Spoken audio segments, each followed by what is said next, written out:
Good morning, all of you. This is Anuj and I am your mentor on this platform. So welcome everyone to Funland by Anuj official YouTube channel. So दोस्तों, आप सभी लोगों को पता है कि Delhi police के physical complete हो चुके हैं. सो अब बात आती है दिल्ली पुलिस के मेडिकल टेस्ट के अंदर आपका क्या क्या जांच की जाएंगी, क्या क्या चीजें चेक की जाएंगी. सो इस वीडियो में मैं आपको यही बताने वाला हूं कि आपकी मेडिकल के अंदर क्या क्या जांच की जाएंगी, किन चीजों पे कमी होने पर आपको बाहर निकाल दिया जाएगा, कौन सी चीजें ऐसी हैं जिन्हें आप अब भी ठीक कर सकते हैं और कौन सी ऐसी चीजें हैं जिनमें अगर आपके थोड़ी बहुत कमी भी है तब भी आपको बाहर नहीं किया जाएगा. तो आपको करना क्या है, बस वीडियो को एंड तक देखना है, लाइक शेयर कर देना है. नए हैं तो आप सब्सक्राइब कर लीजिए, बेल आइकन प्रेस कर लीजिए ताकि कोई भी नोटिफिकेशन आपसे कभी भी मिस ना हो. तो दोस्तों, बिना किसी देरी के ये स्टार्ट करते हैं. सो मेडिकल टेस्ट के अंदर आपके वहां पर डिफरेंट चीजें चेक की जाएंगी. लाइक आपके आंखों से स्टार्ट होके आपके अंगूठे तक, पैर के तक सब चीजें चेक की जाती है. सो यहां पर जो सबसे पहली चीज आएगी वो हम बात करेंगे टैटू को लेके.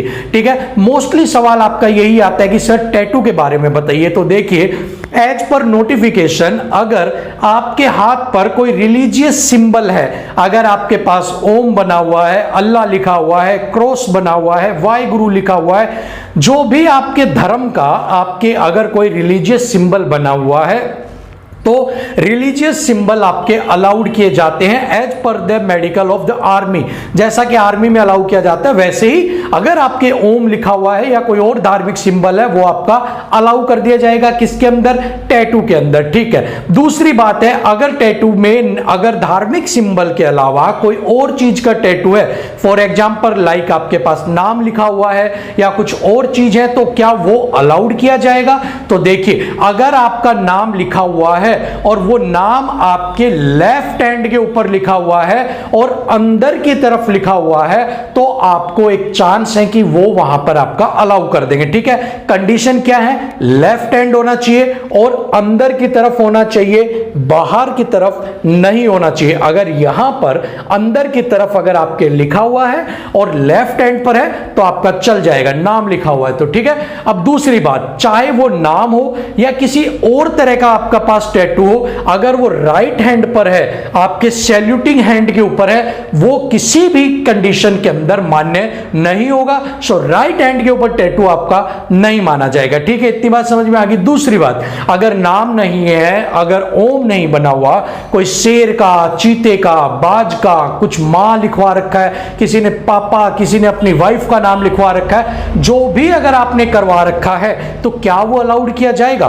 तो देखिए, यहां पर अब क्या है, आपका साइज देखा जाएगा. लेफ्ट हैंड है, इनर साइड पर होना, इनर ही साइड चाहिए. अपर साइड में यहां पर नॉट अलाउड. इनर साइड में मान लो आपने शेर का एक बनाया हुआ है, क्या? एक टैटू. ठीक है, अब उसका साइज कितना होना चाहिए? 1/4. अब 1/4 कितना होना चाहिए? किसका? एक मेजरमेंट 1/4 किसका? तो 1/4 किसका? अगर यहां पर, अगर इस पे यहां पर आपका टैटू बना हुआ है तो इस कोहनी से लेके और इस उंगली तक का साइज लिया जाएगा कि आपकी कोहनी से और यहां तक आपका हाथ कितने का है, आधा हाथ कितना लंबा है, और इसका 1/4 निकाला जाएगा.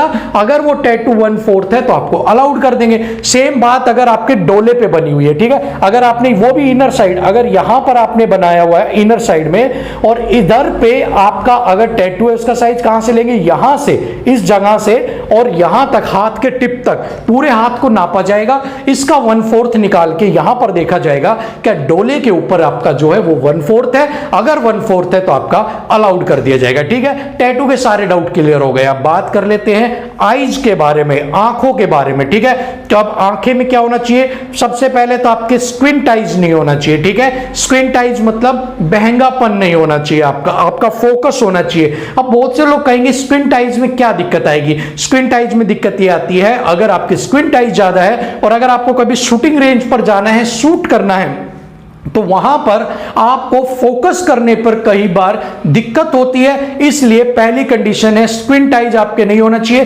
थोड़ा बहुत स्क्विंट आइज चल जाएगा, पूरा ही 100% स्क्विंट आइज है आपके नहीं चलेगा. ठीक है, सो यहां पर अगर हम बात करते हैं आइज की, ठीक है, तो आइज में जो नोट अलाउड, यहां पर मैं लिख देता हूं नोट अलाउड. ठीक है भाई, जो अलाउड नहीं है वो चीजें, फर्स्ट है आपकी स्क्विंट आइज. स्क्विंटाई, ठीक है। आंखों का बहंगापन जो आपका है वो आंखों का बहंगापन नहीं चलेगा, स्क्विंटाइज इज नॉट अलाउड, ठीक है। उसके बाद आपका आता है सबसे मेन चीज जो होनी चाहिए, वो दो ही चीज है। स्क्विंटाइज थोड़ा बहुत है चलेगा आपका, ठीक है, थोड़ा बहुत अगर आप ट्रांसवर्स लाइंस को नहीं पहचान पा रहे तो भी चलेगा, अगर आपका फोकस पॉइंट अगर एक जगह सेट नहीं है तो भी चलेगा, बट दो चीज ऐसी हैं अगर उनके अंदर आपको दिक्कत आती है सो आपके लिए थोड़ी दिक्कत हो सकती है। पहली चीज है कलर ब्लाइंडनेस, आपको कलर ब्लाइंडनेस नहीं होनी चाहिए। अगर आपके कलर ब्लाइंडनेस है, आंखों में अगर आप कलर्स को, प्राइमरी कलर्स को नहीं पहचान पा रहे हैं तो आपको वो अलाउड नहीं करेंगे वहां पर, ठीक है, क्योंकि आप एक सिक्योरिटी फोर्स की तरह काम कर रहे हो। कल को कोई बॉम्ब है, आपको बॉम्ब स्क्वाड कहती है कि ग्रीन वायर को कट कर दो और वहां पर येलो वायर भी है और आप ग्रीन और येलो के अंदर डिफरेंस नहीं कर पाए और आपने येलो वायर को कट कर दी तो होगा क्या, बूम, सारा शहर उड़ जाएगा, ठीक है। सो कलर ब्लाइंडनेस आपका बिल्कुल भी नहीं किया जाएगा। सेकंड आपका है, ठीक है, कलर ब्लाइंड आपका, ठीक है। थर्ड आपका क्या है, विजन। आपका विजन 6/12 दोनों आंखों का, या 6/6 की एक आंख, 6/6 की एक आंख और दोनों आंखें 6/12, 6/12 का आपका विजन होना चाहिए, ठीक है। 6/12 का अगर आपका विजन है तो आप अलाउड है। अब एक बात और आती है, किसी का विजन थोड़ा बहुत कम है, हल्का फुल्का, पॉइंट्स में कोई चश्मा लगा हुआ है, मान लो 6/12 नहीं है, 6/12 से थोड़ा सा कम है, 0.01, 0.02 का चश्मा लगा हुआ है तो हल्का चश्मा अलाउड है वहां पर, ठीक है।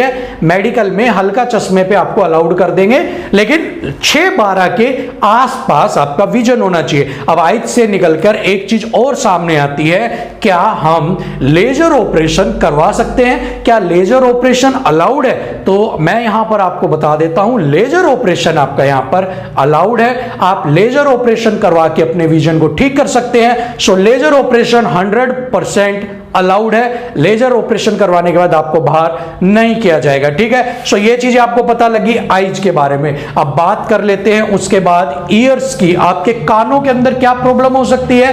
कानों के अंदर आपकी चेक करेंगी, कान आपका बह तो नहीं रहा है, ठीक है। अगर आपका कान बहने लग रहा है, बार बार उससे बह के पानी बाहर आ रहा है, तो वो आपको रीमेडिकल के लिए बोल देंगे कि आपका रीमेडिकल किया जाएगा 5 दिन बाद। 5 दिन बाद आप आइए, आपको दोबारा से एक बार आपके कान ठीक करके नहीं होते हैं तो आपको हम बाहर करेंगे, वरना आपको एक बार चांस दिया जाएगा। तो कानों का बहना। दूसरा, बहरापन।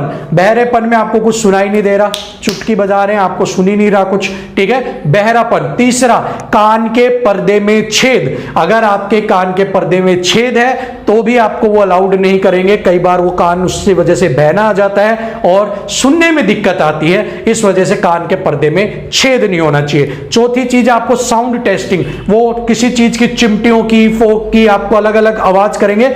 अगर आप वो वाइब्रेशन फील करते हैं, बता देते हैं कि हाँ आवाज हो रही है, सो आपका साउंड टेस्ट होता है, ठीक है। कानों के अंदर इतना ही चेक करेंगे। बात कर लेते हैं नाक की। भाई नोज के अंदर क्या चेक किया जाएगा आपका? अब नोज के अंदर आपकी सिर्फ एक ही चीज चेक की जाती है, क्या ये नाक की हड्डी है, टूटी हुई तो नहीं है, ठीक है। नाक की हड्डी अगर टूटी हुई होगी तो आपको दिक्कत हो सकती है। दूसरा, नाक की हड्डी बढ़ी हुई तो नहीं है। कई बार नाक की एक हड्डी है वो बढ़ जाती है, जिसकी वजह से आपका नाक बहना स्टार्ट हो जाता है। 24/7 12 महीने आपके जुकाम लगी रहती है, चाहे जेठ की गर्मी हो और चाहे आपकी बिल्कुल ही ठंड हो, ठीक है ना, आपका नाक चलता ही रहेगा, क्योंकि हड्डी बढ़ने से पानी जो आपको यहां पर स्टोर रहता है, हमारे कफ के थ्रू बाहर निकलता है, वो वाला पानी नाक के थ्रू बाहर आने लग जाता है, ठीक है। सो नाक में ये चेक करेंगे। अब नाक के बाद आपकी आंख हो गई, नाक होगी, कान हो गया, बात आ गया दांतों पे। अब दांतों के अंदर क्या चेक करेंगे? तो देखिए, दांतों के अंदर आपका चेक करते हैं मेरे भाई कि आपके दांत सड़े गले ना हो, ठीक है। अब आपके दांत सड़े गले का मतलब यह है कि 1-2 दांत अगर सड़ रहे हैं, 3 दांत सड़ रहे हैं, चल जाएगा आपका। अगर आपने दांतों पे कैप लगवाई हुई है तो भी चल जाएगा। पायरिया नहीं होना चाहिए आपके। पायरिया का मतलब सारे मुंह में दुर्गंध हो रखी है, मसूड़े फूले पड़े हैं, खून आता है मसूड़ों से, वो नहीं होना चाहिए, ठीक है ना। मसूड़ों में से खून आना, सड़ना गलना, वो नहीं होगा। दूसरा, खैनी, तंबाकू, पान पराग, गुटखा, चिराग और जो भी ये मसाले वसाले जो रगड़ रगड़ के यहाँ लगा के खाते हैं, और अगर उनके खाने से खैनी, गुटखा, जो भी उनके दांत काले पीले लाल गल चुके हैं तो भाई अब उनको भी दिक्कत वहां पर होने वाली है। वहां पर जर्दा खाए हुए दांतों को को अलाउ नहीं करेंगे। ड्यूटी पे लगने के बाद आप जर्दा खा सकते हो, लेकिन उससे पहले आपको जर्दा खाने वाले दांतों को वहां पर नहीं करेंगे, मना कर देंगे कि सड़े गले दांत आपके बहुत ज्यादा हैं, हम आपको अलाउ नहीं करेंगे। बाकी तंबाकू सेहत के लिए हानिकारक है, इसके सेवन से कैंसर होता है। आप सभी जो सेवन करते हैं उसको आपको इनके सेवन से बचना चाहिए, ठीक है। आपके दांतों का भी हो गया। अब अगली चीज आती है आपके दांत, दांत के बाद हाथ। हाथों में क्या चेक करेंगे? 5 उंगलियां होनी चाहिए आपकी, ठीक है। उंगलियों में कोई कटी फिटी उंगली नहीं होनी चाहिए कि यहां से उंगली कट रही है, यहां से उंगली कट रही है। एक उंगली मान लो यही बंदूक की गोली चलानी है और यही उंगली उड़ गई आपकी, फिर बंदूक कैसे चलेगी? इस उंगली से थोड़ी ना चलेगी। सो पूरी उंगली आपके पास होनी चाहिए। कोई भी चीजें आपके अंग आपका विच्छेद नहीं होना चाहिए, कोई अंग ऐसा नहीं हो कि जो कटा हो, ठीक है। हाथों के अंदर टेढ़ापन नहीं होना चाहिए कि आपका हाथ मान लो इस तरह से है, या आपका कोई हाथ में बिल्कुल ही टेढ़ापन है, आपका हाथ यूं है, ये ऊपर उठी हुई है, इस तरह से भी नहीं होना चाहिए, नॉर्मल आपके पास होना चाहिए, ठीक है। हाथ के बाद आ गया चेस्ट का। चेस्ट का चेक करते हैं कि आपकी चेस्ट के अंदर कोई इंजरी तो नहीं हुई, चेस्ट के अंदर आपके कोई पानी तो नहीं भरा हुआ, चेस्ट के अंदर आपकी कोई पसलियां तो ब्रेक नहीं है, चेस्ट के अंदर कहीं आपकी चेस्ट का विकास पूरा तो नहीं हुआ।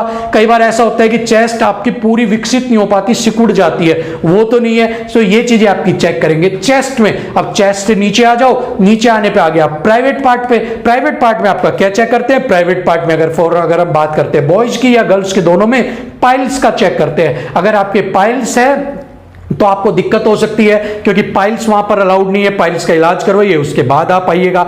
बॉयज की बात करें तो टेस्टिस चेक करते हैं कि कहीं आपके पानी तो नहीं भरा हुआ, कहीं छोटा बड़ा तो कुछ नहीं है, तो टेस्टिस आपकी चेक होंगी, ठीक है। उसके बाद आपका प्राइवेट पार्ट्स में सिर्फ इतना ही चेक होता है आपका, ठीक है ना। और उसके बाद बात करते हैं घुटने आ गए नीचे। घुटनों की बात करें तो नोकनी की प्रॉब्लम नहीं होनी चाहिए आपके। नोकनी का मतलब होता है दोनों घुटने टकराने नहीं चाहिए, घंटी नहीं बजनी चाहिए। और अगर नोकनी की प्रॉब्लम आपके है और आप भी नोकनी की प्रॉब्लम से ग्रसित हैं, सो आप रात को 2 तकिए अपने पैरों के बीच में लगाकर सो जाइएगा। उससे आपको 10 से 15 दिन के अंदर रिलीफ मिल जाएगा। उसके बाद आपका बो लेग्स नहीं होने चाहिए, जिनके ऐसे पैर हो जाते हैं धनुष के आकार में, वो नहीं होना चाहिए, ठीक है ना। उसके बाद आपके पैरों की और समस्या फ्लैट फुट हो गई। फ्लैट फुट आपका नहीं होना चाहिए। फ्लैट फुट अगर आपका हो जाता है तो उसमें भी आपको थोड़ी बहुत दिक्कत आती है, ठीक है। सो यही सब चीज आपके मेडिकल के अंदर करवाया जाता है। और मैं कुछ देख लेता हूं, कुछ रह गया नहीं तो आपका, ठीक है। कलर ब्लाइंड हो गया, पाइल्स का हो गया, एड्स भी चेक की जाती है आपके, यू आर HIV पॉजिटिव और नॉट, ठीक है। एड्स चेक की जाएगी आपकी। सो यही सब चीजें थी जो आपको बतानी थी। मेडिकल के अंदर ऑलमोस्ट कंप्लीट हो गया। मेडिकल यहां पर एक बात पूछी जाती है कि मेडिकल क्या नॉर्मल होता है या हार्ड होता है? सो मेडिकल यहां पर आपका बिल्कुल नॉर्मल होता है, बिल्कुल आर्मी की तरह, बिल्कुल स्ट्रिक्ट नहीं होता कि पॉइंट टू पॉइंट हो। आपको यहां रिलैक्सेशन मिल जाता है, आपको यहां पर छूट भी मिल जाती है कुछ चीजों के अंदर, ठीक है ना। तो यहां पर जैसे दांतों के अंदर आपको छूट मिल गई, थोड़ा बहुत चश्मा लग रहा है उसमें छूट मिल गई।